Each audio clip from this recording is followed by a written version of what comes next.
Herzlich willkommen zu meinem Videokurs für Gitarre. Ich habe mir den Song von Donnerwend rausgesucht aus dem Jahre 1965. Den Text könnt ihr unten in der Videobeschreibung downloaden. Ich werde den Song erstmal vorspielen und hinterher ein paar Erklärungen abgeben. Also, bitte dranbleiben. Bis später. Tschüss.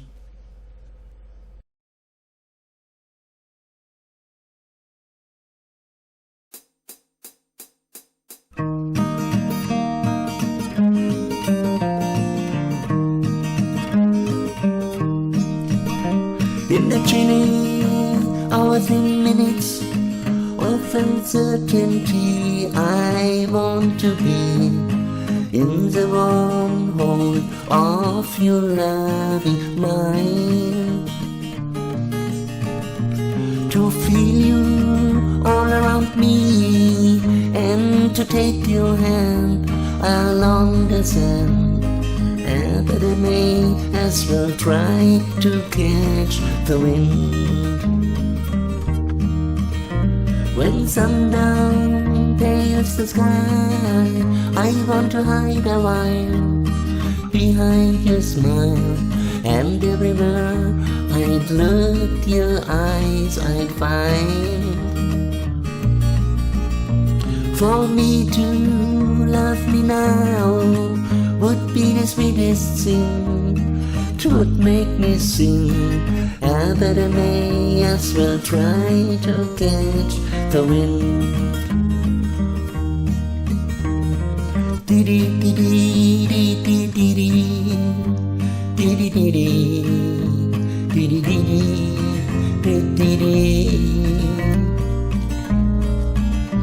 When rain has hanged the leaves with tears, I want you near to kill my fears, to help me to leave all my blues behind.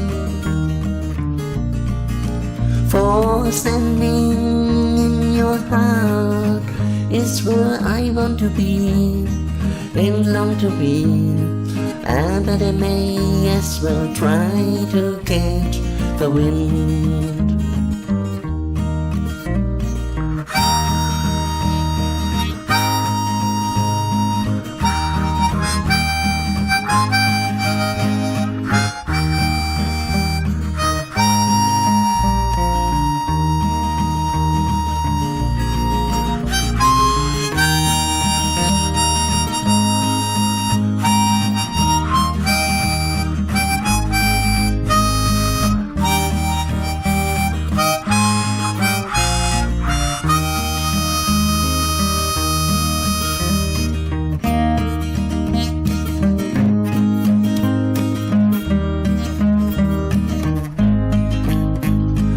But I may as well try to catch the wind.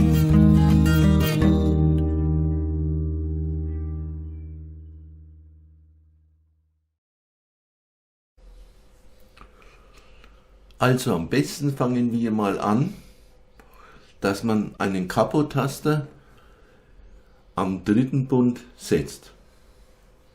Das ist die Originaltonart. Und wenn wir dann einen C-Dur-Akkord greifen, ist es eigentlich ein S-Dur. So, und dann blende ich oben die Grifftabelle ein und möchte jetzt die Akkorde erklären, die wir brauchen. Das wäre zum ersten Mal ein C-Akkord, so.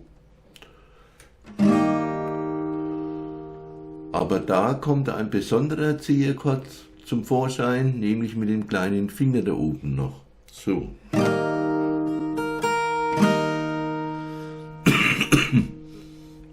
Der zweite Akkord wird G7 sein, so.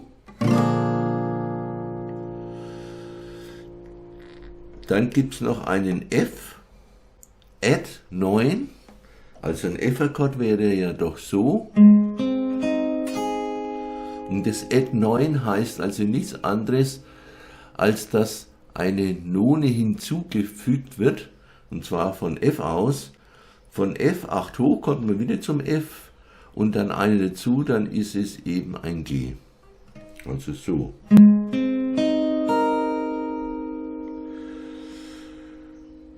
Die zwei Akkorde klingen schon sehr original.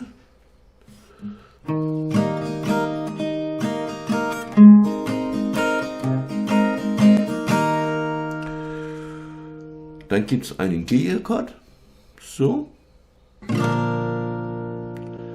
einen F-Akkord oder einen kleinen F-Akkord, einen E-Moll, den braucht man dann mehr im Zwischenteil, und beim D7 offen ist es so, vielleicht den Daumen noch zum zweiten Bund, so.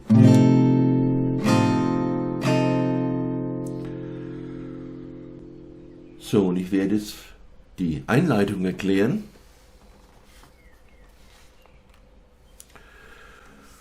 Und vielleicht erstmal vorspielen.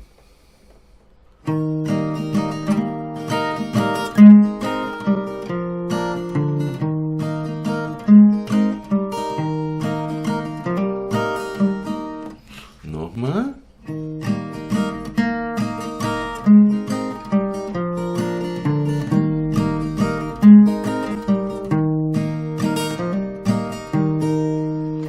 Also, und jetzt mal ganz langsam. Ich hoffe, die Gitarre sieht man da. So ist besser, ne? Ja. Also, der erste Ton steht da als T unten. T heißt immer Thumb, das ist der Thumb, und der schlägt dann den Grundbass an. Und der erste Takt geht dann so: eine Viertel am Anfang und dann 4 Achtel später. Also 1, 2 und 3 und. Es ist ja ein Dreivierteltakt. Das Tempo ist übrigens 170 Schläge in der Minute. Ziemlich schnell. Also 1, 2 und 3 und. 1, 2 und 3 und. Ich mache mal den ersten Takt vor. 1, 2 und 3 und. Ne? Die Häkchen bedeuten, wenn es nach unten geht, ein Downstroke, vielleicht mit dem Mittel- und Ringfinger, so. Und der Upstroke ist dann nur mit dem Zeigefinger. Also so. Ich fange an mit dem Thumb, mit dem Grundbass, mit dem C, in dem Fall wäre es natürlich ein S, weil wir den Kapotaster haben. 1, 2 und 3 und. Und beim zweiten Takt kommt wieder Thumb und da steht nicht dort, welcher Ton das ist. Das würde also das B sein. Die leere G-Seite, die da. So hätte es gern der Donnerwind gehabt. 1, 2 und 3 und. Nicht getroffen. 1, 2. Ne? 1, 2 und 3 und. Besser hinsetzen, damit man da alles sieht. So, noch einmal. 1, 2 und 3. Und dann kommt ein F, Add 9 steht da. Also diese Treppe da aufbauen und den kleinen Finger noch dazu. Und dann wäre das so. In Achtelketten. Also erst Grundbass und dann sofort ein Upstroke, ein Downstroke, ein Upstroke. Also ein Aufschlagen, ein Abschlagen, ein Aufschlagen. So. Von vorne wäre es dann so. 1, 2 und. Das geht alles nacheinander. Und dann kommt ein Teil vom C-Akkord, der ist dann so. Wo der Thumb steht, das ist dann der zweite Bund auf der D-Seite. Der kommt dann zum F Add 9 dazu. Also erst F Add 9.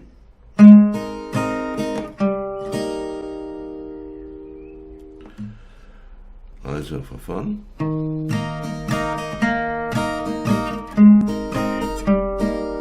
So, und dann kommt ein Teil von G-Akkord, wo da der Thumb steht, das ist dann die leere D-Seite.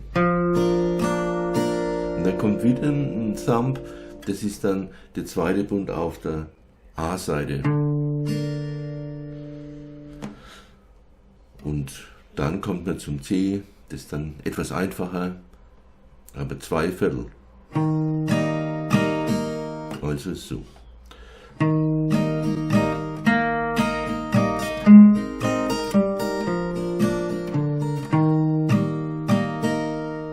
Und dann kommt noch so ein Anhang mit dem F-Add9, der dann zum C-Akkord übergeht, zu dem kleinen C-Akkord, also so.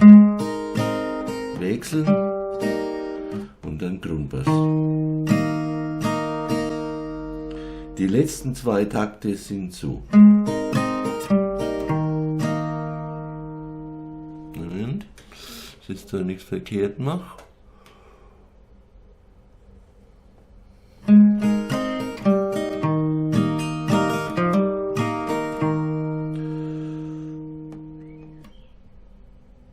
Da steht ja noch ein Hammer-on. Der ist dann im letzten Takt, zweite Finger, setzt auf die leere D-Seite auf. So.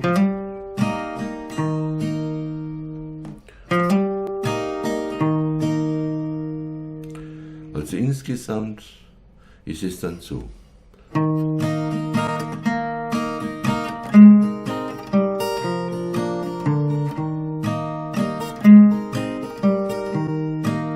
Hammer-on. Nach dem Hammer-on kommt dann gleich der C-Bass wieder. Das ist die Einleitung. Noch einmal langsam. G-Seite.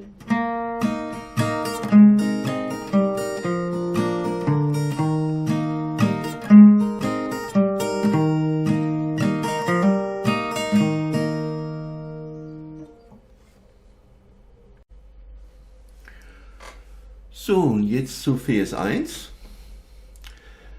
Das möchte ich mal ganz kurz vorspielen. Ich habe da so ein Metronom, 170 Beats. Sind es 168, macht nichts. Ja. Knallt ganz schön. 1, 2, 3, 3, 1, 2, 3, 1, 2, 3. Okay. 1, 2, 3. Der erste Ton ist ein B.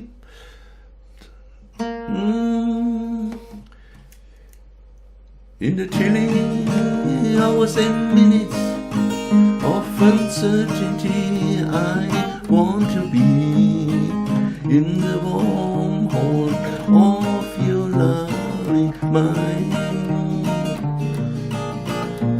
to feel you all around me. Ja, Vers 1. So, jetzt mal ganz langsam. Der erste Takt ist ein Upstroke, kein Thumb, so. Dann folgen 2 Achtel und wieder ein Upstroke, also so. 1, 2 und 3. In the chilling. Beim zweiten Takt steht ein Thumb und da ist dann der Grundbass zu spielen, also so. Und das mal 4 Achtel. Und nicht 2 Achtel in zweiter Position. Also die 2 Takte zusammen ist so. Nochmal. In the chilling. Und verkehrt. In the chilling. Ne? Dann kommt ein F-Add9.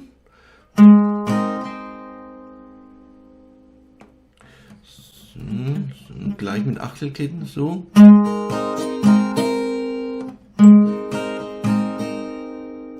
In the chilling hours and minutes. Und dann wieder ein Thumb.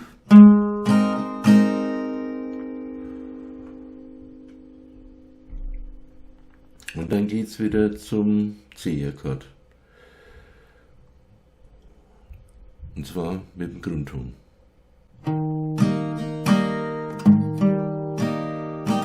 Und dann gerade Schläge. So.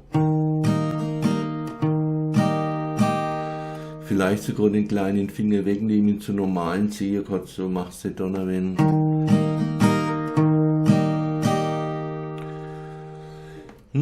Chilling hours and minutes of uncertainty. ist ein ständiges Hin- und Herwechsel. Dann kommt ein F-Dur, das nämlich ein Assakkord ist. Und da geht es dann so. Die 2 Takte, ne? Und dann 4 Sechzehntel. Und dann kommt eben der Riff da.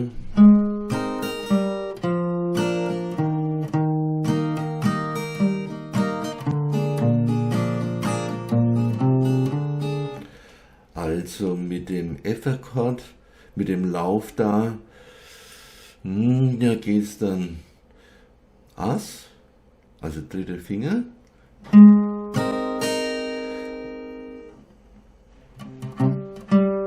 Dann 2. Bund, dann leer und dann das S. Jetzt muss ich da drüben schauen. Das kann man halt auf den Patterns nicht aufschreiben, welche Töne da gezupft werden. Und deswegen ist es kompliziert. Also nochmal, der Lauf ist 3. Bund, 2. Bund, leer, 3. Bund und dann 4 Achtelkette folgen lassen bei dem Mind. Und da geht man mit dem 2. Bund auf der A-Seite rein. Nicht? Und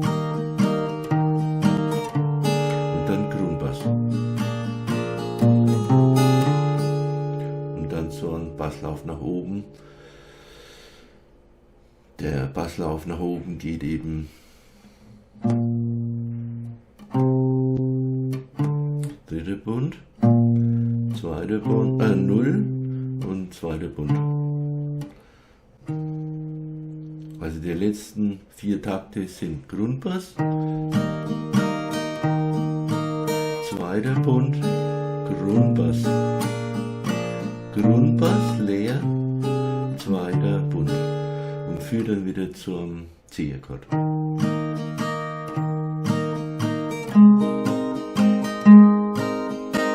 Ja, und das ist ständiger Wechsel zwischen den Rhythmen und das dann zum Gesang dazu zu bringen, ist nicht so einfach. Wenn das also jemand genauer wissen will, schickt mir eine E-Mail, ich schicke ihm dann die genauere Aufzeichnung, das wäre das Beste. Also anhand der Pattern ist es nicht so gut zu erklären, aber es ist halt rechtlich so.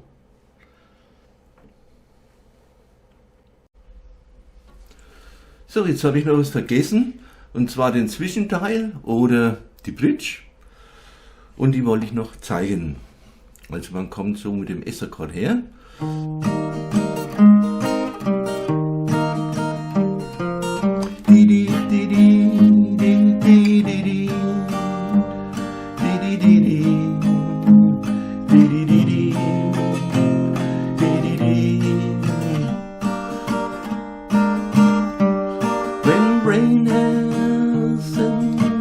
Und so weiter.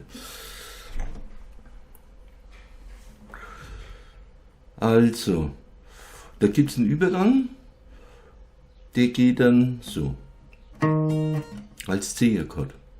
Oben stehen die Grifftabellen noch einmal für die Akkorde, die man braucht. Also wir brauchen einen Ass-Akkord, besser gesagt einen F-Akkord, ein E-Moll,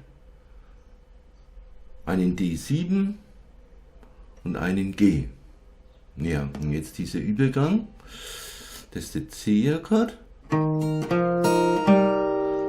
Der letzte Upstroke fehlt. Und dann geht es zum F-Akkord und dann ganz normalen Walzer spielen. E-Moll, wieder F, D7,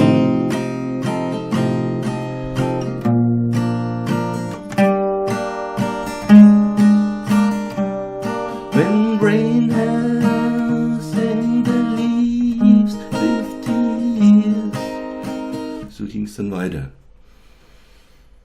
Also ich hoffe, das war verständlich. Nochmal dieser Riff.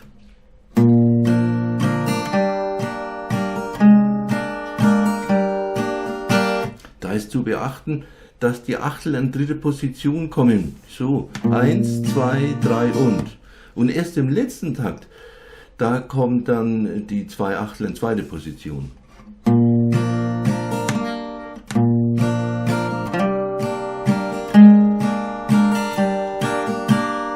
Ja, jetzt war es in zweite Position. So, jetzt möchte ich noch das Ending erklären. Ich kann unmöglich alle Verse erklären, das würde den Rahmen sprengen.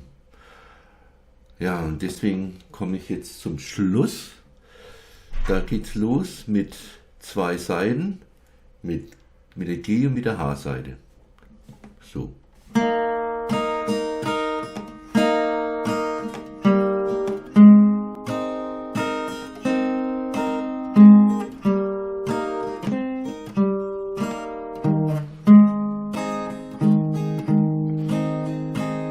Nicht ganz einfach. Also die ersten Viertel sind die G- und die H-Seite beim C-Akkord.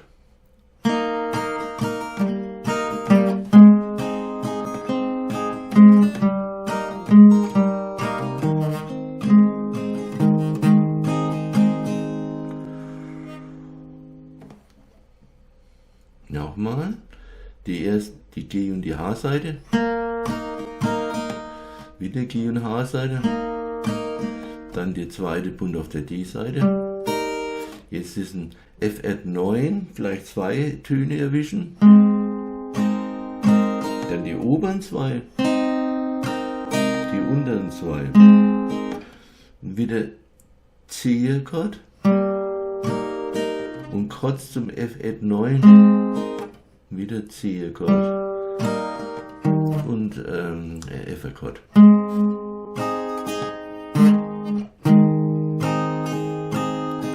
Und dann kommt eben das noch.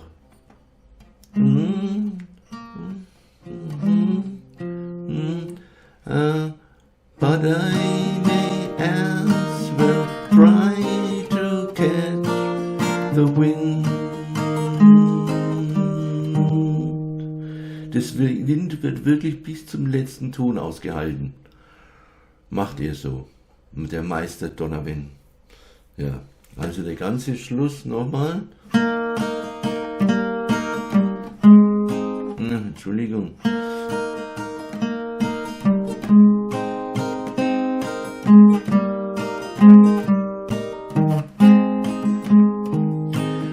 But I may as well try to catch the wind.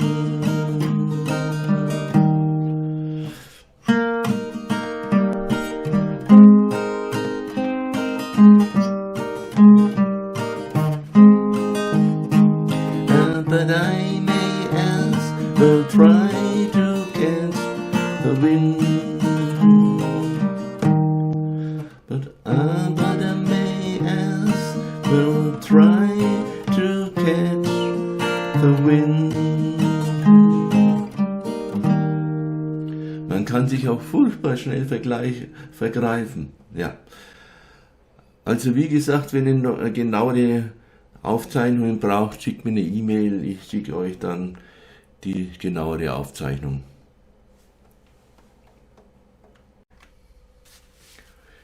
Den Text könnt ihr übrigens unten bei der Videobeschreibung downloaden.